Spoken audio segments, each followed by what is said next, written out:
विश्वं दर्पण दृश्यमान नगरी तुल्यं निजान्तर्गतं पश्यनात्मनि मायया बहिर्बोधभूतं यथा निद्रया यः साक्षात् कुरुते प्रबोधसमये स्वात्मानम् एवाद्वयं तस्मै श्रीगुरुमूर्तये नमः। इदं श्रीदक्षिणामूर्तये अशुभानि निराचष्टे तनोति शुभ संतितं स्मृतिमात्रेण यत पुंसां ब्रह्मतन्मङ्गलं परम् अतिकल्याणरूपत्वात् नित्यकल्याणसंश्रयात् स्मर्तृणाम वरदत्वाच्च ब्रह्म तन्मंगलम विदुः। ओम। इस वीडियो में हम प्रकृति एवं पुरुष विवेक, ठीक है, इस पे आपको बताते हैं कि प्रकृति और पुरुष विवेक क्या है। ठीक है, अब ये प्रकृति क्षेत्र, अब जैसे हमने बताया क्षेत्र और क्षेत्रज्ञ, मतलब प्रकृति और पुरुष अनादि है। ठीक है, अब ये उपनिषद का क्या कहना, ये तो गीता की बात की हमने। ठीक है, अब ये उपनिषद का कहना है कि एक ही ब्रह्म में जो अनेकता दिखाई देती है वो उसका कार्य क्या, माया। जैसे बोला क्या, जैसे बृहदारण्यक बोले इंद्रो माया भी पूर्व रूप ईयते। ठीक है, ये जो वो माया का कार्य है। ठीक है, जो अनेकता दिखती ब्रह्म में वो माया का कार्य है। अब माया आभास के द्वारा ही ब्रह्म में जीव और ईश्वर का भेद करती है, आभास के माया। ठीक, इसलिए क्षेत्र और क्षेत्रज्ञ का जो दोपना है वो भी माया रचित है। ठीक है, वास्तविक नहीं है। गीता में भगवान ने अष्टधा प्रकृति को अपनी अपरा प्रकृति बताया है और जीवात्मा को परा प्रकृति। ठीक है, ब्रह्म प्रकृति होने से इनका ब्रह्म से अनिवर्चनीय संबंध है। वेदांत में माया सद असद विलक्षण अनिवर्चनीय ही है, अतः उसका कार्य भी अनिवर्चनीय ही है। वेदांत में छह पदार्थ जो हैं वो अनादि माने जाते हैं। छह पदार्थ अनादि माने जाते हैं वेदांत में। क्या है, पहला शुद्ध चेतन ब्रह्म। ठीक है, पहला क्या है, शुद्ध चेतन ब्रह्म। दूसरा क्या है, ईश्वर। तीसरा जीव। चौथा जीव ईश्वर जीव का भेद। पांचवा अविद्या और अविद्या का संबंध। छठा चित्त का परस्पर संबंध। ठीक है, ये छह चीजें अनादि मानी गई हैं वेदांत में। ठीक है, अनादि भी दो प्रकार के हो सकते हैं, एक वास्तविक अनादि और एक कल्पित अनादि। तो ब्रह्म परमार्थ सत्य वास्तविक अनादि है और अनंत भी है। ब्रह्म क्या, वास्तविक अनादि और अनंत भी है। लेकिन जो दूसरे अनादि जो बताते हैं, ये सब जो बताए हैं पांच, ये कल्पित अनादि है। माने विवेक के लिए इनका अनादित्व पहले स्वीकार किया जाता है, किंतु ये अनंत नहीं है, शांत है, क्योंकि ब्रह्म ज्ञान से इनका मिथ्यात्व निश्चित हो जाता है। आकाश अनादि है तो उसमें दिखने वाली नीलिमा भी अनादि है, हो गया। किंतु आकाश सत्य है और नीलिमा कल्पित है, क्योंकि नीलिमा अपने अधिष्ठान आकाश का ठीक ठीक ज्ञान होने पर बाधित हो जाती है। अनादि शुद्ध ब्रह्म में कल्पित अनादि प्रकृति है। प्रकृति का ब्रह्म के साथ कल्पित अनादि तदात्म संबंध है, अर्थात वास्तव में दोनों का भेद है, किंतु विवेक के लिए भेद स्वीकार किया जाता है। अनादित्व सत्यत्व का लक्षण नहीं है, अर्थात कोई वस्तु अनादि होने से सत्य नहीं हो जाती। अबाधितत्व सत्यत्व का लक्षण बताया था। इसके विपरीत जो अधिष्ठान ज्ञान से बाधित हो जाए वो मिथ्या है। स्वप्न में भगवान विष्णु का मान लीजिए दर्शन हुआ है, या भगवान क्या बोलते हैं श्री कृष्ण का दर्शन हुआ।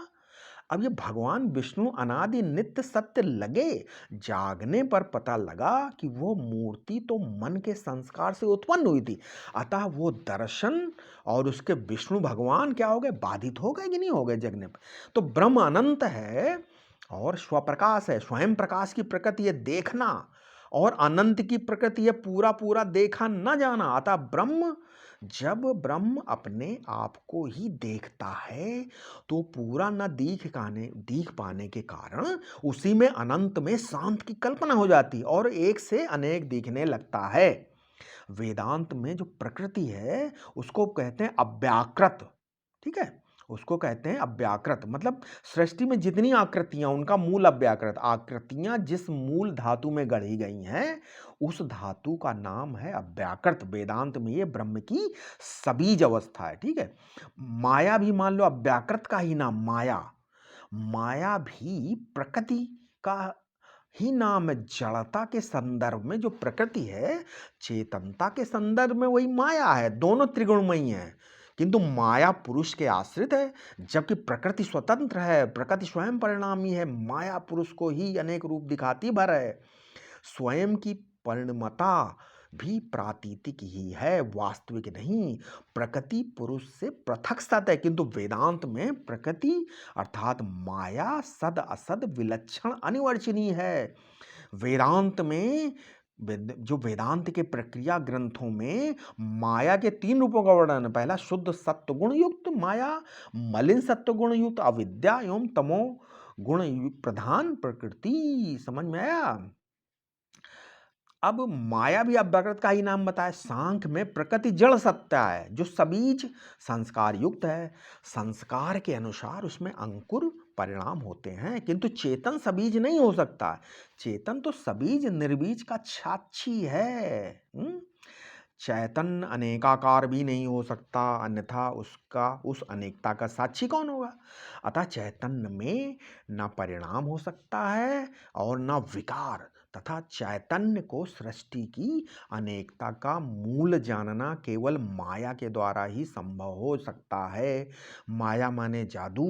जादू के खेल में यदि पुत्र दिखता है तो उसके लिए ना उस पुत्र के लिए माता पिता की आवश्यकता है, ना पंचभूतों की, क्योंकि जादू में वस्तु रूपांतरित नहीं होती, रूपांतरित रूप में भासती है। वेदांत की भाषा में इसी को विवर्त बोलते हैं। विवर्त, विवर्त अर्थात विपरीत वर्तन। ब्रह्म का जगत के रूप में दिखना। ब्रह्म माया से ही अनेक रूप में प्रतीत होता है। इंद्रो माया भी पुरुरूप ये वृहदारण का प्रसिद्ध वचन है।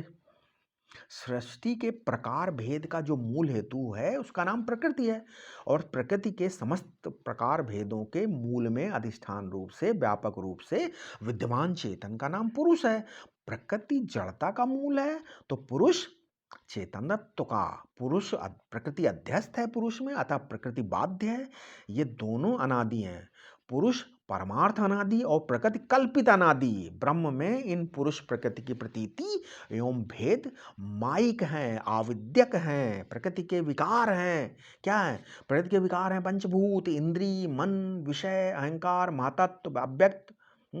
और जितना भी कार्य कारणात्मक जगत है, सत्गुण, रजोगुण, तमोगुण, ये भी प्रकृति से ही निकले हैं। तो देहादि भौतिक वस्तुएं, इंद्रिय, अंतःकरण तथा कर्तृत्व, इनमें प्रकृति को हेतु बनाया और सुख दुख के भोग में पुरुष को हेतु बनाया है। क्योंकि गीता का 13वां अध्याय कहता है क्या? क्या कहता है?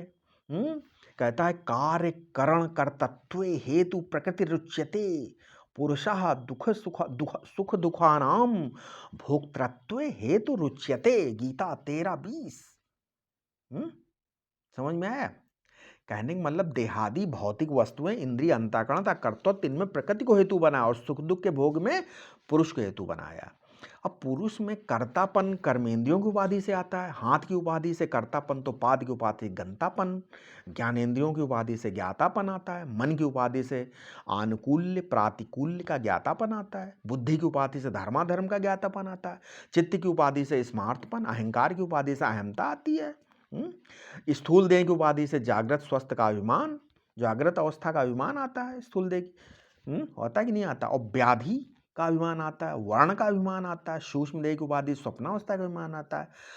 इसमें आधि का अभिमान आता है, कर्तृत्व भोक्तत्व का अभिमान आता है, संसारी बने का अभिमान आता है, और कारण शरीर की उपाधि से समाधि सुषुप्ति अवस्थाओं का अभिमान आता है। ये सब उपाधियां प्रकृति में कल्पित हैं। पुरुष में या चेतन क्षेत्रज्ञ में भोक्तत्व स्वरूपगत नहीं है, वो भी उपाधि गति है। अहम सुखी, अहम दुखी, ये सब सुख दुख के भोग स्वरूप है। इसमें जो सुख दुख के साथ तादात्म्यपन्न अहम है वही भोगता है, किंतु सुख दुख तो क्षेत्र के अंग है। इसलिए जो सुख दुख को जानने वाला है वो सुखी दुखी नहीं हो सकता। यदि मैं सुखी हूँ तो सुख का साक्षी कैसे, और यदि मैं दुखी हूँ तो दुख का साक्षी कैसे? असल में अविविक्त चैतन्य क्षेत्र से, अविविक्त चैतन्य माने जो क्षेत्र से अलग ना किया हुआ क्षेत्रज्ञ है, वही भोक्ता है। शुद्ध चैतन्य भोक्ता नहीं है। सुख आत्मगामी है और दुख मनोगामी। संसार में सुख के पूरे निमित्त होने पर भी सुख का अनुभव नहीं होता, और कितना भी दुखी व्यक्ति हो सो जाने पर सुख का अनुभव होता है। बिना मन के दुख अनुभव ही नहीं हो सकता, बिना मन के, जबकि बिना मन के सुख का अनुभव होता है। समझे इस बात को सुसुप्ति में। अतः सुख भीतर से आता है और दुख बाहर से मोल लेते हैं हम आप। तो आत्मा की विद्यमानता ही सुख है। ये सुख दुख भोक्ता के ही होते हैं। जब तक पुरुष अज्ञात है तब तक उसी की संज्ञा पुरुष है। जब वो ज्ञात हो जाता है कि वो पुरुष क्षेत्रज्ञ मैं हूं, तब उसकी संज्ञा ब्रह्म हो जाती है, और अज्ञात ब्रह्म ही पुरुष है। समझ में आया? इसी प्रकार जब तक साधिष्ठान प्रकृति का ज्ञान नहीं है तब तक उसका नाम प्रकृति है।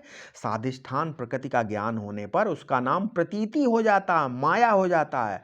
पुरुष और प्रकृति दोनों आविद्यक स्थिति में ब्रह्म में कल्पित हैं। इनमें विकार गुण कार्य कारण भाव सब अविद्यक दशा में ही कल्पित हैं। विद्या दशा में ये सब मेरी माया है, मुझ में प्रतीति मात्र है। जो प्रकृति वस्तुता न है न किसी में हेतु है, वो विवेक के लिए कही जाती है, अध्यारोपित की जाती है। जब तक अपनी अपरिच्छिन्नता का बोध नहीं, तब तक ही प्रकृति पुरुष इनका जो द्वित्व है, इनके धर्म सत्य प्रतीत होते हैं। जैसे चार कोने के लौह खंड को अग्नि में अगर लाल कर दो तो जो अग्नि चतुष्कोण दिखने लगी, जैसे उसका जो अग्नि भी चार कोण वाली दिखती है ना, लौह खंड जो है अग्नि रूप दाहकता गुणयुक्त दिखने लगे कि नहीं दिखने लगता। इसी प्रकार देह की परिच्छिन्नता का आरोप आत्मा में और आत्मा की चेतनता का आरोप देह में हो गया है। इसी परस्पर अध्यास के कारण पुरुष को सुख दुख के भोग में हेतु कहा गया है। पुरुष भोक्ता नहीं होता, भोक्तृत्व में हेतु है, ऐसा कहा गया है। प्रकृति कर्त्री नहीं होती, कर्तृत्व में हेतु है, ऐसा कहा जाता है। ठीक है, कर्तृत्व और भोक्तृत्व ही संसार का लक्षण है। कर्तृत्व भोक्तृत्व लक्षण संसारः।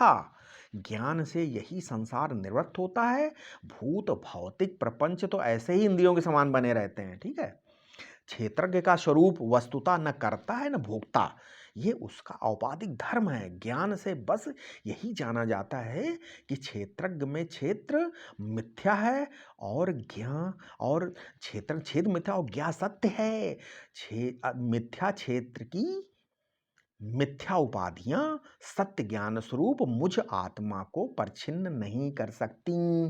प्रकृति जड़ दृश्य परिवर्तनशील होने से मुझ चैतन्य दृष्टा अपरिणामी ब्रह्म को बांध नहीं सकती, और मैं असंग होने से बंध नहीं सकता। अतः मैं नित्य शुद्ध बुद्ध मुक्त ब्रह्म हूं, ये निश्चय करना चाहिए।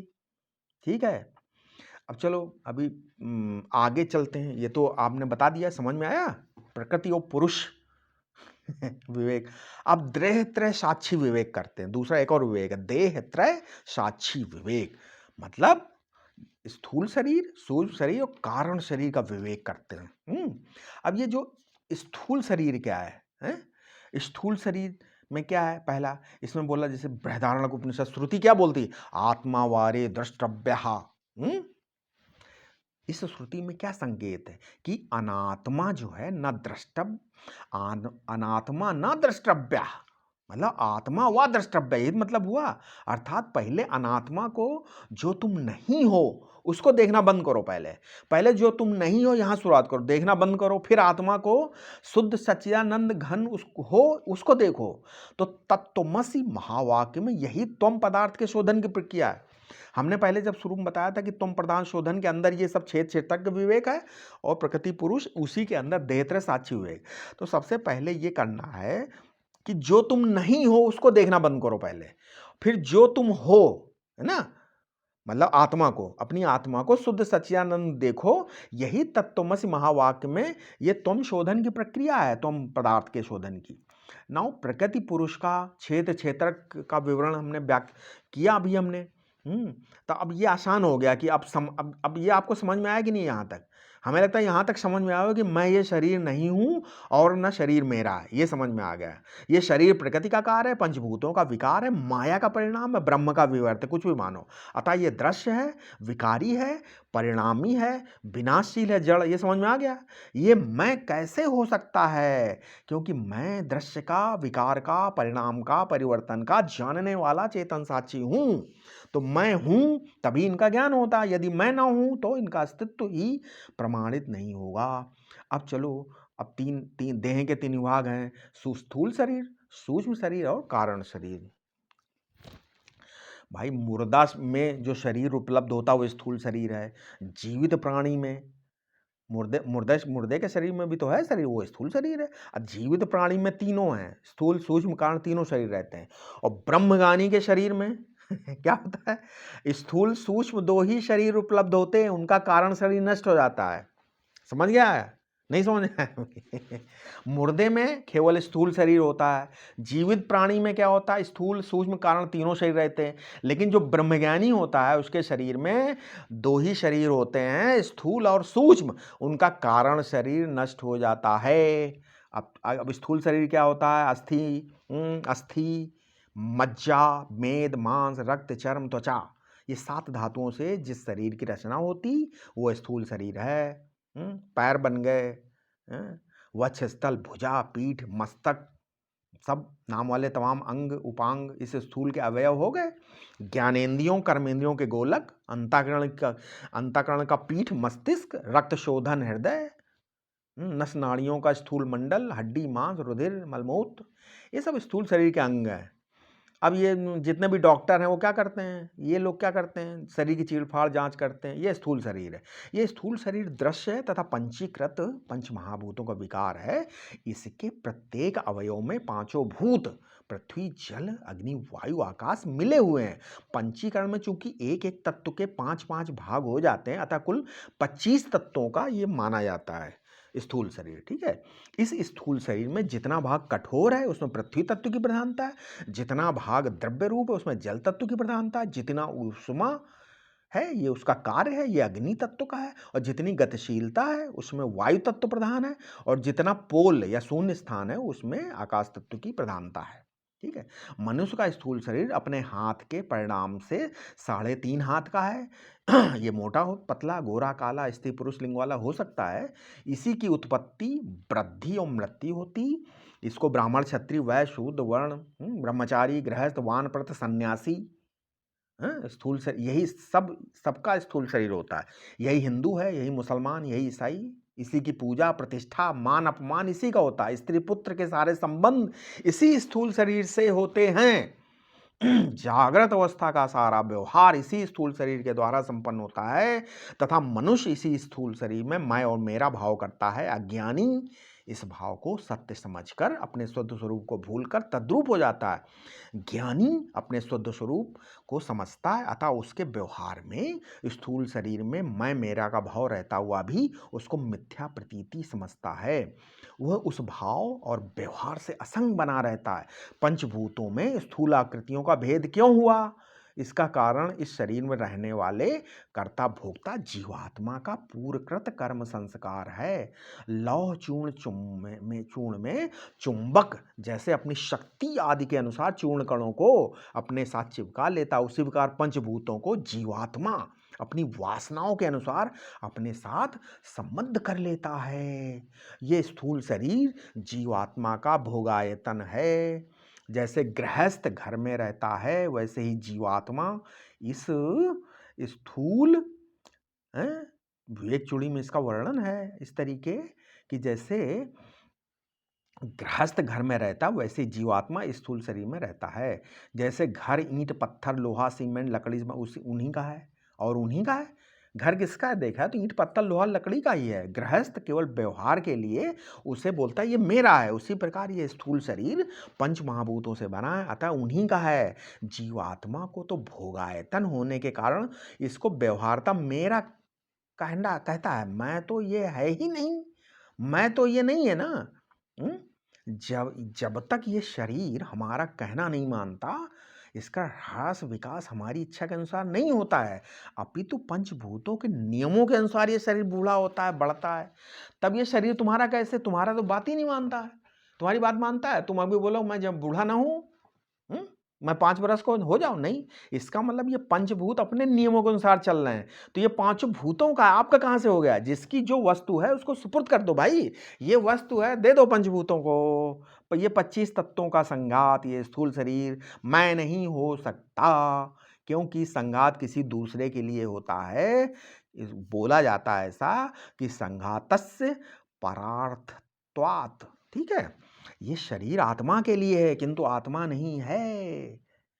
स्थूल शरीर ना कोई एक अवयव आत्मामय है और ना सब मिलकर आत्मा है। आत्मा तो स्थूल सूक्ष्म कारण तीनों देहों का ज्ञान स्वरूप साक्षी है।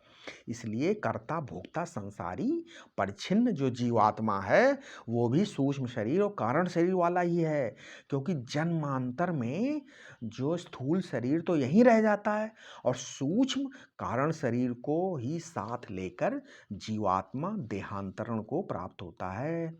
अभी जो बुद्धिमान विचारक को चाहिए कि जो प्रकृति पुरुष विचार पूर्वक वो अपने को स्थूल शरीर और उसके धर्मों से अपने को पृथक, उसको भाव अभाव का, उनके भाव अभाव का साक्षी अनुभव करे। अनुभव का सूत्र यही है कि जो दृश्य है, हम बार बार ये सूत्र एक बताया ना, अभी बार बार ये बताते रहते हैं हम क्या, कि क्या अनुभव का सूत्र है कि जो दृश्य है गेय है, वो असत है, जड़ दुख रूप, अतः वो अनात्मा है, मैं नहीं है। और जो दृष्टा है, ज्ञाता है, साक्षी है, वो सच्चिदानंद स्वरूप है, वही आत्मा मैं हूं।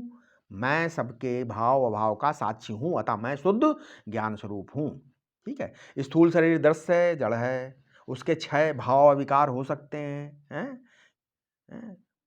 छह क्या है वो?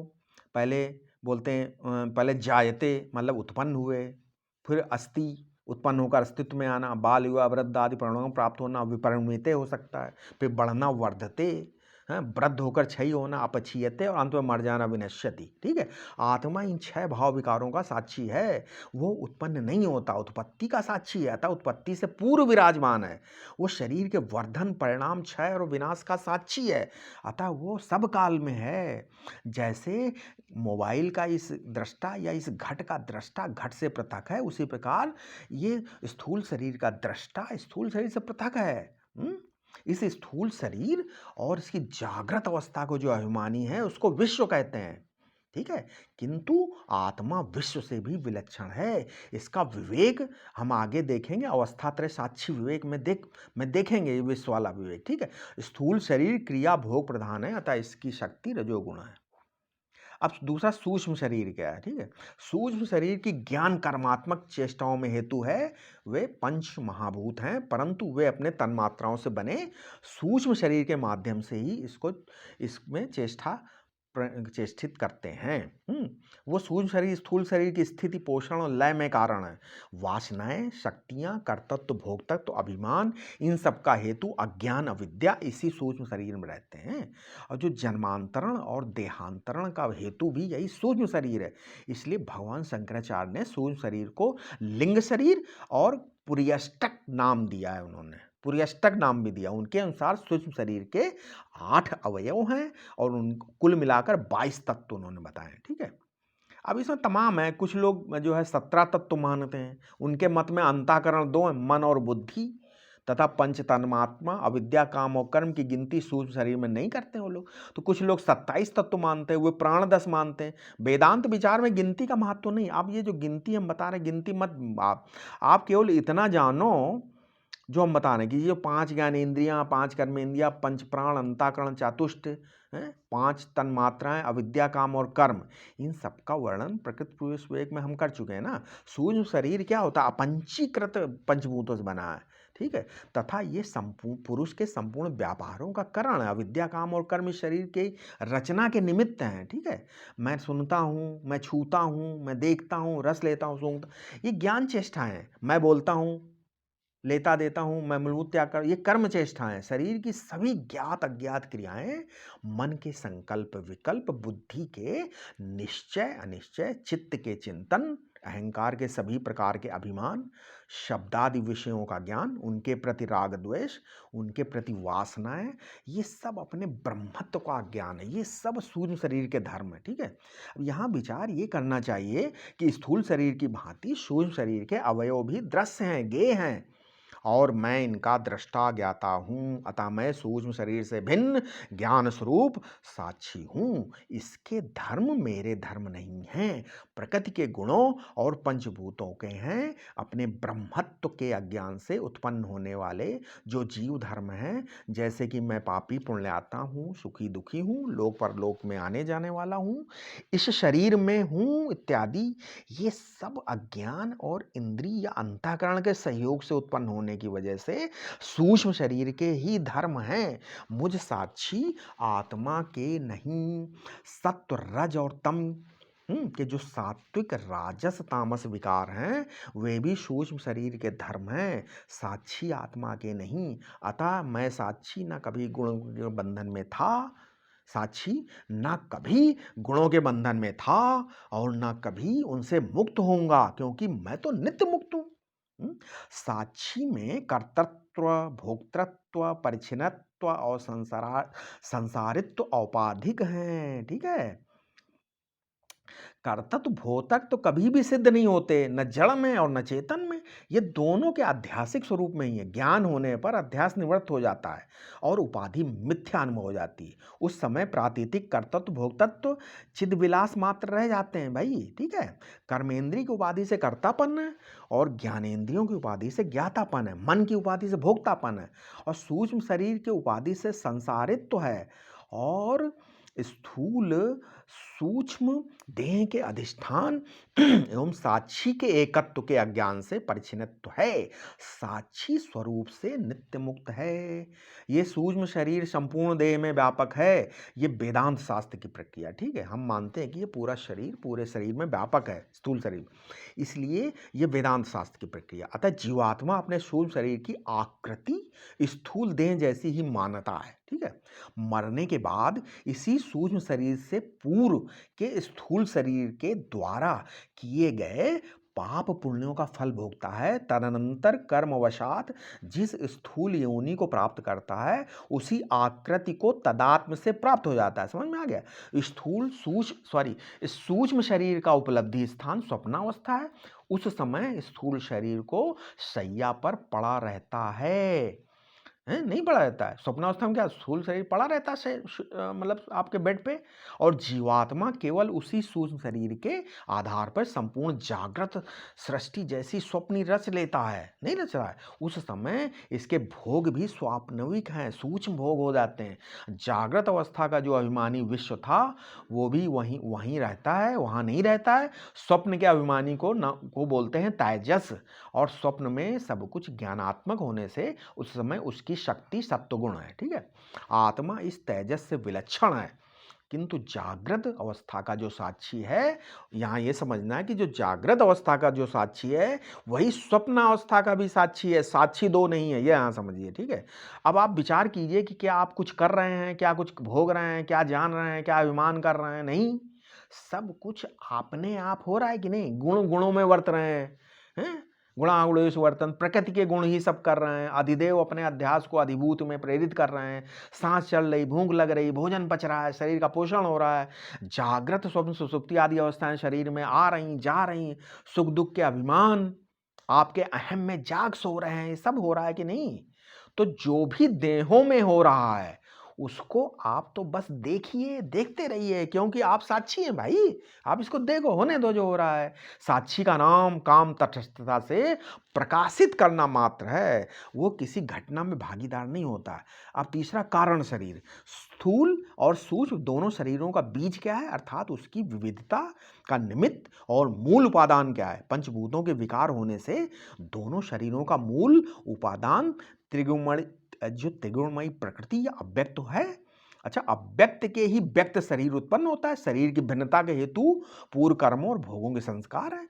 जिनका स्वयं का हेतु अज्ञान है, अपने ब्रह्मत्व के अज्ञान के कारण प्रकृति अन्य रूप से कल्पित, अन्यथा कार्य कारण की कल्पना से उपलक्षित जो आत्म तत्व है वही वेदांत शास्त्र में प्रकृति या उसे उपलक्षित ईश्वर कहा जाता है। इसलिए वेदांत में अज्ञान या अविद्या ही मूल कारण है। वेदांत में माया, अविद्या, अज्ञान, अव्यक्त, अव्याकृत, प्रकृति, ये सब एक ही तत्व के नाम हैं। अतः जीवात्मा का कारण शरीर अज्ञान कहा गया है। इसका लक्षण है मैं नहीं जानता, ये ज्ञान। कारण शरीर मीन्स अज्ञान, और इसका क्या लक्षण, मैं नहीं जानता, ये ज्ञान है कि मैं नहीं जान। इस शरीर का अनुभव सुषुप्ति अवस्था में होता है। कहाँ होता है? सुषुप्ति में। जबकि मनुष्य ना तो जागृत अवस्था के अनुसार विषयों की कामना करता है और ना स्वप्नावस्था की तरह स्वप्न देखता। उस समय सूर्य शरीर में सिर्फ जड़ प्राण तो चलते हैं, किंतु अन्य कोई चेष्टा या ज्ञान नहीं होता। असल में तो प्राणों का चलना भी मनुष्य की अपनी सुसुप्ति का अनुभव नहीं है। दूसरों की सुसुप्ति की अवस्था में प्राण चलता हुआ दिखाई देता है, तो अपने ऊपर अध्यारोप करता है। सुसुप्ति से उठने पर वो मनुष्य अपने अनुभव को इन शब्दों में कहता, मैं सुख से सोया, कुछ पता नहीं रहा चला।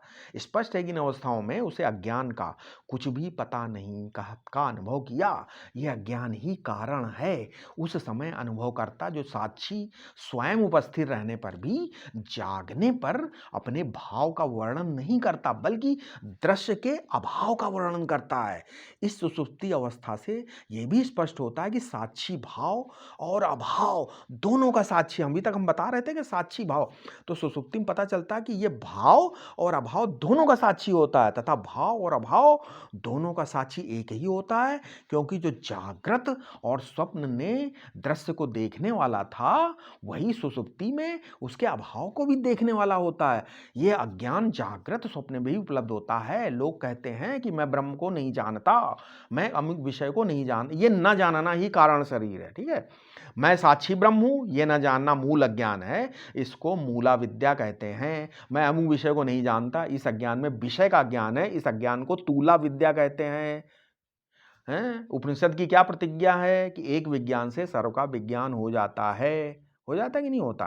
उपनिषद की प्रतिज्ञा है कि एक के विज्ञान से सबका विज्ञान हो जाता। और उदाहरण दिया जाता है कि मृतिका से बने घट आदि का ब्रह्म ज्ञान के द्वारा जब कारण शरीर भंग हो जाता है, तब सब विषय उसके ब्रह्मरूप अनुभव हो जाते हैं। अब यहाँ इस बात का स्मरण रखना चाहिए कि अविद्या वृत्ति रूप से बुद्धि में ही रहती है, जहाँ वहीं विद्या रहती है। ठीक है, अविद्या और बुद्धिया दोनों बुद्धि में रहती है, इसलिए सूक्ष्म शरीर अविद्या का आश्रय है, किंतु अविद्या स्वयं कारण शरीर है। यूं भी कह सकते हैं कि अविद्या का कार्य मैं कर्ता भोक्ता सुखी दुखी संसारी परिच्छन्न जीव हूं। ये विपरीत ज्ञान और इसके आश्रित रहने वाला काम और कर्म सूक्ष्म शरीर के भाग हैं, जबकि अविद्या स्वयं कारण शरीर है। ठीक है, अब इसको हमने क्यों बताया तीनों देह? इन तीनों देहों के साक्षी का विवेक करो, इसके लिए विचार करो, इसके लिए हैं, यही देह त्रय साक्षी विवेक का प्रयोजन है। अब इसके आगे समझ में आया? इसके आगे ये जो देह त्रय साक्षी विवेक है, ये अभी आगे अगले वीडियो में हम बताएंगे। ओम शांति।